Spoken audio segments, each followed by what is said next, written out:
Sabi-sabi bangsa tu mancang takun mekun, mancang tamu pagi. Tiga wikhe miluai nonton. Assalamualaikum warahmatullahi wabarakatuh. Alhamdulillah, puji dan syukur sama-sama kita puas kepada Allah, yang mana ni pak malam yang berbahagianya mancang limpahkan rahmat dan berkah kepada kita bersama, sehingga kita mancang sehat, mancang berada dalam keadaan bulan suci Ramadan yang padung-padung rotik bagi kita. Selawat dan salam ke pangkuan alam Nabi besar Muhammad sallallahu alaihi wasallam, yang mana beliau yang kageba kita dari alam kebodohan kepada alam yang berilmu pengetahuan, dari alam yang gelap gulita kepada alam yang terang menerang, yang kagak rasakan di bahasa sa'ah yang berbahagia. Terus semangat pada Ban Bandung, rakan-rakan yang di luar Aceh maupun yang dalam Nanggro Aceh. Dalam kesempatan kalinya, kamu ingin menyampaikan bahawa media sosialnya hanyalah sabuh tempat getanyo tak sambung kalau silaturahim. Medianya merupakan sabuh hubungan yang dia terjalin walaupun getanyo jauh antara jarak tempat yang getanyo duduki saatnya. Media sosialnya bukanlah tempat getanyo mendawa, bukanlah tempat getanyo mempaki. Lebih-lebih lom getanyo temuna aino bak media. Jino takalan lam padung-padung uronyo yang kau likut, le beredar video-video yang dari luar getena kena urung di dalam, yang dari dalam getena urung di luar. Padahal punya getanya saban-saban tak semikir.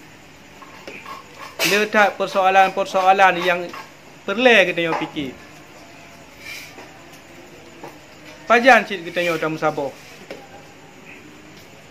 Punya sama-sama dro tu.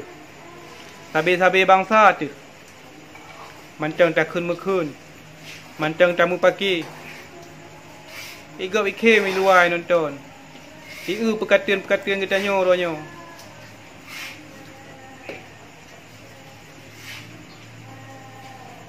Nyo kamu pegahabanyo kan untuk menggurui,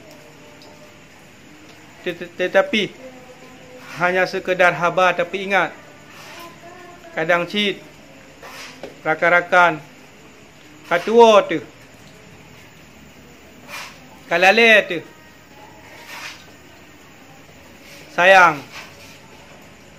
menyuruhnya gedanyo sabi-sabi bangsa tu, menyuruhnya gedanyo sabi-sabi caneh iya tu, mancang laginya perkataan. Pajan cid gedanyo tak nak mensabar pada saudara-saudara alun yang di luar. Persoalan dalam getanyo tamu dia pasti persoalan. Tetapi mandumnya jalan keluar, tak saban-saban dah semikir le getanyo.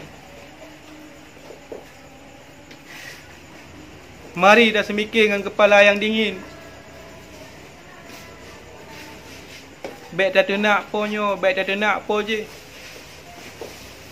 Menansi getanyo yang ino lam Nanggro. Kadang-kadang hal-hal yang perlu memang hanjit tak komen. Tak petun ro tu.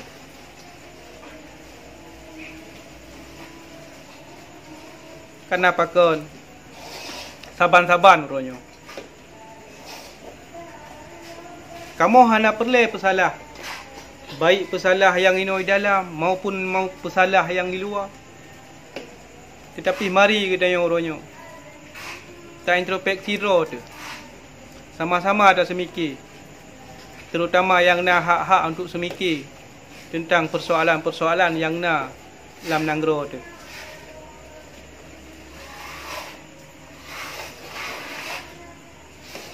Kasih tengku-tengku. Kasih rakan-rakan. Selamanya kedanya kata adu domba, kata pengaruh dengan hal-hal yang kadang-kadang mentang dia tak pubut, dia tak pergada, tetapi kita hanya tatim peraya-peraya sehingga persoalannya ditipu oleh urang-urang lain yang memang hanya keinginan untuk dikalan kita hanya aman, tentram. Maka mari kita yo jino ada je baiklah dipengaruh hal-hal yang sedemikian rupa. Mari kita yo tak sabar, tak pekang, tak semikir untuk kemajuan nanggro tu untuk yang akan datang. Mungkin yan saja yang dapat kamu sampo. Lebih dan kurang kamu rayuk melaki maaf. Dun akhiri wabillahi taufiq wa hidayah. Wassalamualaikum warahmatullahi wabarakatuh.